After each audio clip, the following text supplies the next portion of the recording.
ഒരിടവേളയ്ക്ക് ശേഷം സോളാർ വിവാദം സംസ്ഥാന രാഷ്ട്രീയത്തെ സമീപകാലത്തെ ഏറ്റവും അധികം ചർച്ചയിൽ വിവാദങ്ങൾ നിർത്തിയ സോളാർ വിവാദം വീണ്ടും രാഷ്ട്രീയ രംഗത്ത് കത്തുകയാണ്. ഒത്തുതീർപ്പ് നടന്നു എന്ന ആരോപണം CPM വിശദീകരിക്കണമെന്നാവശ്യപ്പെട്ട് കോൺഗ്രസ് ആണ് രംഗത്തെത്തിയിരിക്കുന്നത്. വിദേശയാത്ര കഴിഞ്ഞ് മുഖ്യമന്ത്രി ഇന്ന് വെളുപ്പിനെ മടങ്ങിയെത്തിക്കഴിഞ്ഞു. ഇതോടെ ഈ വിഷയത്തിൽ CPM സ്വീകരിക്കാൻ പോകുന്ന നിലപാടും ശ്രദ്ധേയമാണ്.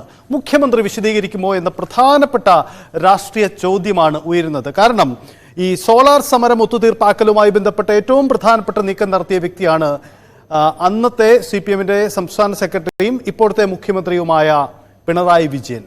അങ്ങനെയെങ്കിൽ ആ നീക്കം എന്തായിരുന്നു, ആ ഒത്തുതീർപ്പ് എന്തായിരുന്നു എന്ന പ്രധാനപ്പെട്ട രാഷ്ട്രീയ ചോദ്യം ഉയരുന്നുണ്ട്. കോൺഗ്രസ് കേന്ദ്രങ്ങളും CPM-ന്റെ പ്രധാനപ്പെട്ട നേതാക്കളും ഇക്കാര്യത്തിൽ ഒരു അവ്യക്തത പുലർത്തുകയാണ്, കൃത്യമായ മറുപടി നൽകുന്നില്ല എന്നതാണ് രാഷ്ട്രീയ സാഹചര്യം. അന്നത്തെ ആഭ്യന്തരമന്ത്രി കൂടിയായ തിരുവഞ്ചൂർ രാധാകൃഷ്ണന്റെ രാവിലത്തെ പ്രതികരണമാണ് ശ്രദ്ധേയമാവുന്നത്.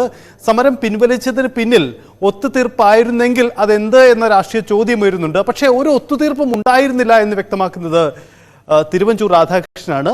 TP കേസും സമരം പിൻവലിക്കലുമായി ബന്ധപ്പെട്ട് ഒരു ഒത്തുതീർപ്പും ഉണ്ടായിട്ടില്ല എന്ന് തിരുവഞ്ചൂർ രാധാകൃഷ്ണൻ വിശദീകരിക്കുന്നു. ആദ്യം അദ്ദേഹത്തിന്റെ വാക്കുകൾ നോക്കാം. അവരന്ന് കൈരളിയിൽ ഒരുമിച്ച് വർക്ക് ചെയ്യുന്നതല്ലേ. ചെറിയാൻ ഫിലിപ്പിൻ്റെ ഫോണിൽ ഞാൻ ബന്ധപ്പെട്ടു എന്ന് പറഞ്ഞാൽ അതിൻ്റെ അർത്ഥം സ്വാഭാവികമായിട്ടും ബ്രിട്ടാസിനോട് സംസാരിക്കാനല്ലോ. ചെറിയാൻ ഫിലിപ്പ് എൻ്റെ ദീർഘകാലമായിട്ടുള്ള ഒരു സുഹൃത്താണ്.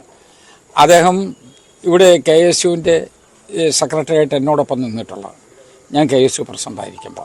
അപ്പോൾ ആ വ്യക്തിബന്ധത്തിൻ്റെ അടിസ്ഥാനത്തിൽ ചെറിയാൻ ഫിലിപ്പിനോട് സംസാരിച്ചിട്ടുണ്ടാകും. ചെറിയാൻ ഫിലിപ്പിൻ്റെ ഫോണിൽ നിന്നാണ് അദ്ദേഹം സംസാരിച്ചത് എന്ന് പറഞ്ഞു. ഞാനിതിനകത്ത് വിശദാംശങ്ങളിലേക്ക് പോയി തർക്കിച്ച് ആര് മിടുക്കൻ ആര് മോശം എന്ന് വരുത്താൻ ശ്രമിക്കുന്നതേയില്ല. യാഥാർത്ഥ്യം പക്ഷേ യാഥാർത്ഥ്യമായിട്ട് നിൽക്കും. ചെറിയാൻ ഫിലിപ്പിൻ്റെ ഫോണിൽ നിന്ന് സംസാരിച്ചു എന്ന് പറഞ്ഞാൽ തന്നെ അർത്ഥം എന്താ? അവിടെ ഇരിക്കുന്ന അദ്ദേഹം എന്നോട് സംസാരിച്ചു എന്ന് തന്നെയല്ലേ. പിന്നെ രണ്ടാമത്തെ പ്രശ്നം എന്താണ് അതിൻ്റെ കണ്ടൻസ് എന്നുള്ളത് പ്രധാനപ്പെട്ട കാര്യമല്ലേ. കണ്ടൻസ് ഈ സംസാരത്തിന് മുമ്പ് തന്നെ ഇടതുപക്ഷ ജനാധിപത്യ മുന്നണിക്ക് വേണ്ടി അവർ ചാർട്ടർ ഓഫ് ഡിമാൻഡ് തന്നിരുന്നു. ആ ചാർട്ടർ ഓഫ് ഡിമാൻഡിൻ്റെ അടിസ്ഥാനത്തിൽ ചില കാര്യങ്ങൾ ചർച്ച ചെയ്യണം എന്ന് നേരത്തെ തന്നെ പറഞ്ഞിട്ടുണ്ടായിരുന്നു. ഞങ്ങളതെല്ലാം പരിശോധിക്കുകയും അതിൻ്റെ എല്ലാ വിശദാംശങ്ങൾ നോക്കുകയും ചെയ്തിട്ടുണ്ട്. അതിൻ്റെ അടിസ്ഥാനത്തിൽ ഞങ്ങളെല്ലാം നടപടികളിലേക്കും പോയി. പക്ഷേ അതൊന്നും കരുതാതെയല്ലേ അവർ സമരത്തിനുള്ള ആളുകളെ എല്ലാവരെയും കൊണ്ടുവന്നത്. കേരളം ഒട്ടുകൊള്ള മുഴുവൻ ആളുകളെയും ഒരുമിച്ച് ഇറക്കി തിരുവനന്തപുരത്തെ ചുരുങ്ങിയ സൗകര്യത്തിൻ്റെ മധ്യത്തിലെ വലിയൊരു വമ്പൻ സമരം നടത്തുന്നതിന് വേണ്ടിയുള്ള പദ്ധതിയിട്ടത്. ആ പദ്ധതിയിട്ട് അവരാളുകളെ കൊണ്ടുവന്നു, നന്നായിട്ട് ആളുകളുടെ. പക്ഷേ ഞങ്ങൾക്ക് ചില കണ്ടീഷൻസ് ഉണ്ടായിരുന്നു. ഞങ്ങളുടെ കണ്ടീഷൻ സെക്രട്ടേറിയറ്റ് ഒരു ഗേറ്റ് തുറന്നേ മതിയാവും. അതൊരു കാലത്തും അടയ്ക്കാൻ സമ്മതിച്ചിട്ടില്ല. കണ്ടോൺമെൻറ്റ് ഗേറ്റ് പുന്നൻ റോഡിൽ 144 പ്രഖ്യാപിച്ചിട്ടുണ്ട്. Cantonment gate തുറന്നിടും.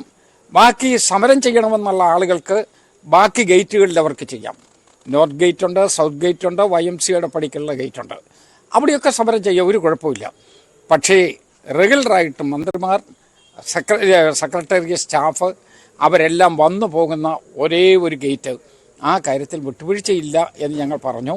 അതുപോലെ തന്നെ സംഭവിക്കുകയും ചെയ്തു. തിരുവഞ്ചൂർ രാധാകൃഷ്ണൻ ഇങ്ങനെ വിശദീകരിക്കുന്നു. അന്നത്തെ ഒരു ആഭ്യന്തരമന്ത്രി എന്ന നിലയിൽ കൂടിയാണ്, അല്ലെങ്കിൽ ഉമ്മൻചാണ്ടിയുമായി അടുത്ത ബന്ധം പുലർത്തിയെന്ന രീതിയിൽ കൂടിയാണ്, അതിന്റെ ഭാഗമായ വ്യക്തി എന്ന രീതിയിൽ തിരുവഞ്ചൂർ പ്രതികരിക്കുന്നത്. പക്ഷേ കോൺഗ്രസിന്റെ ഔദ്യോഗിക നേതൃത്വം ഇക്കാര്യത്തിൽ ഒരു വ്യക്തത വരുത്തിയിട്ടില്ല. ഇന്നലെ പ്രതിപക്ഷ നേതാവോ മറ്റോ ഈ വിഷയത്തിൽ ഉണ്ടായിട്ടില്ല. പൊതുവിൽ ഇപ്പോൾ ഈ വിവാദം രണ്ടാം ഘട്ടത്തിലും ഉയരുമ്പോൾ അത് CPM-നെയാണ് തിരിഞ്ഞു കൊത്തുക എന്നൊരു ആശങ്ക പൊതുവിൽ രാഷ്ട്രീയ കേന്ദ്രങ്ങൾ ആ തരത്തിൽ ചർച്ചകൾ നടക്കുന്നുണ്ട്. പക്ഷേ എന്തുകൊണ്ട് കോൺഗ്രസ് മൗനം പുലർത്തുന്നു എന്ന ചോദ്യം ഉയരുന്നു. ഇതിനിടയിലാണ് മുഖ്യമന്ത്രി അദ്ദേഹത്തിൻ്റെ ഒരു അവധിക്ക് ശേഷം അദ്ദേഹം വിദേശത്ത് നിന്നും കേരളത്തിലേക്കുള്ള മടങ്ങിവരവ്. സ്വാഭാവികമായും മുഖ്യമന്ത്രി ഇതിൽ വിശദീകരിക്കുമോ എന്ന ചോദ്യവും ഉയരുന്നുണ്ട്. എന്തായാലും തിരുവഞ്ചൂർ രാധാകൃഷ്ണൻ ആദ്യ അമ്പ് എയ്ത് കഴിഞ്ഞു. മുഖ്യമന്ത്രി CPM നേതൃത്വം വിശദീകരിക്കണമെന്ന് പറയുന്നു. എന്താണ് ഇതിന്റെ രാഷ്ട്രീയ സാഹചര്യം? നമുക്ക് വിശദമായി തന്നെ പരിശോധിക്കാം. BY അരുൺ തിരുവനന്തപുരത്തുണ്ട്, G ശ്രീജിത്തുണ്ട് കോട്ടയത്ത്. ആദ്യം അരുൺ, ഈ വിഷയത്തിൽ പ്രധാനപ്പെട്ട ഒരു നീക്കം ഉണ്ടാവുന്നത് ഈ തിരുവഞ്ചൂരിന്റെ ഈ പ്രസ്താവനയാണ്. ഈ പ്രസ്താവനയിൽ CPM വിശദീകരിക്കണമെന്ന് കോൺഗ്രസ് ആവശ്യപ്പെടുമ്പോൾ അത് കോൺഗ്രസിന്റെ ഒരു ഔദ്യോഗിക ആവശ്യമായി നിലവിൽ മുന്നോട്ട് വന്നിട്ടില്ല. ഒരുപക്ഷെ തിരുവഞ്ചൂരിന്റെ ആ ഒരു നിലപാടെടുക്കുമ്പോൾ CPM-ഓ മുഖ്യമന്ത്രിയോ ഈ വിഷയത്തിൽ അങ്ങനെ ഔദ്യോഗികമായ ഒരു വിശദീകരണത്തിന് തയ്യാറാകുമോ?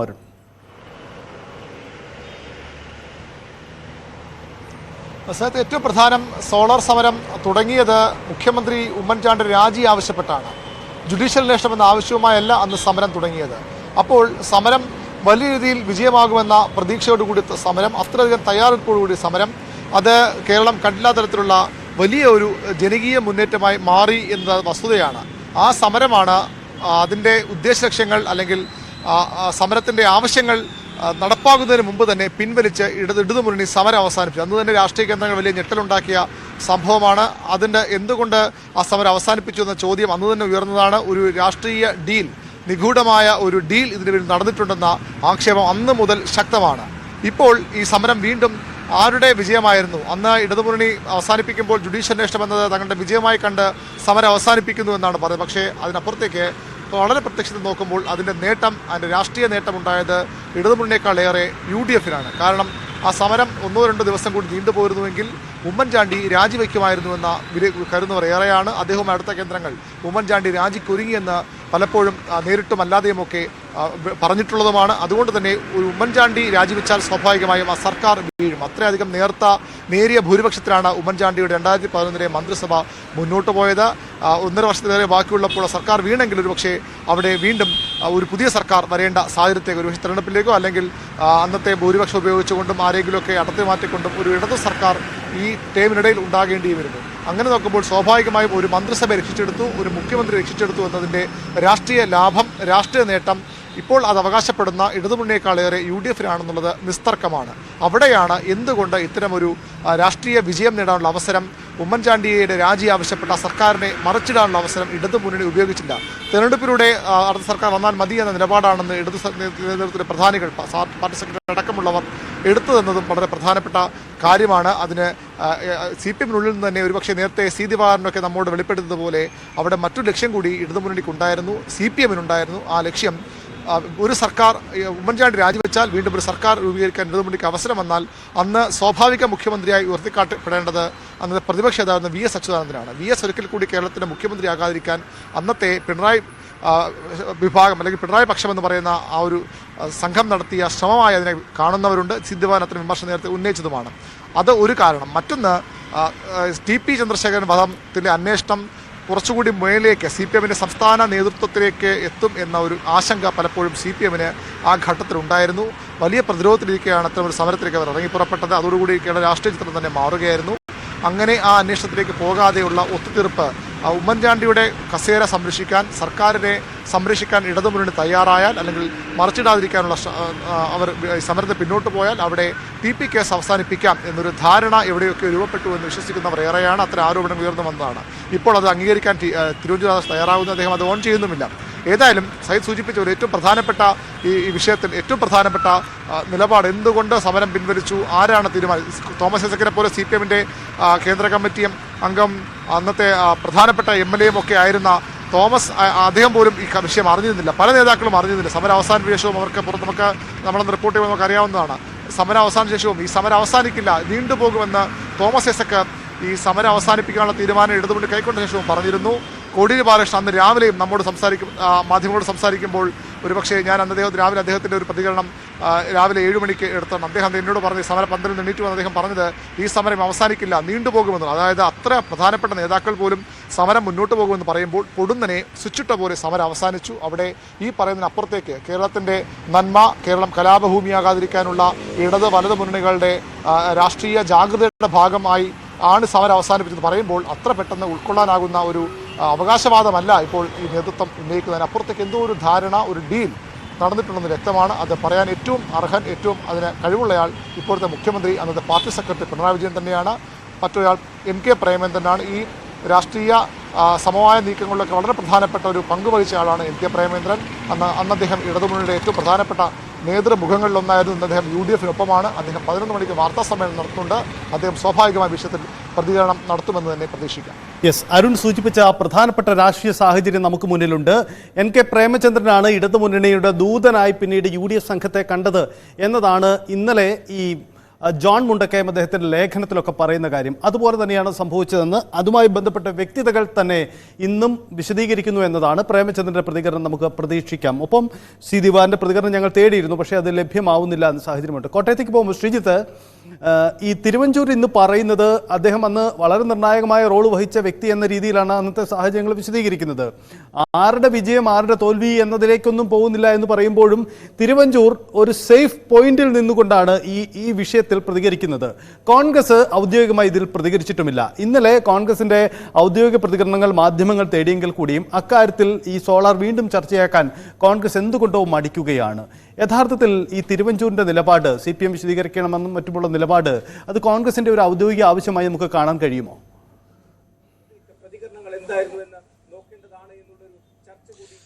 ഇപ്പോഴത്തെ സാഹചര്യത്തിൽ ഈ വെളിപ്പെടുത്തൽ പുറത്തു വന്നതിന് പിന്നാലെ എടുക്കാൻ പറ്റുന്ന ഒരു സേഫ് നിലപാടിലേക്ക് തിരുവഞ്ചൂർ എത്തിയിരിക്കുന്നു എന്നുള്ളതാണ് എടുത്തു പറയാൻ കഴിയുന്നത്. തിരുവഞ്ചൂർ ചൂണ്ടിക്കാണിക്കുന്നതിൽ പ്രധാനപ്പെട്ടതായ ഒന്ന്, സർക്കാർ എന്ത് ആഗ്രഹിക്കുന്നു ആ നിലയിൽ ഈ സമരം അവസാനിച്ചു എന്നാണ് പറയുന്നത്.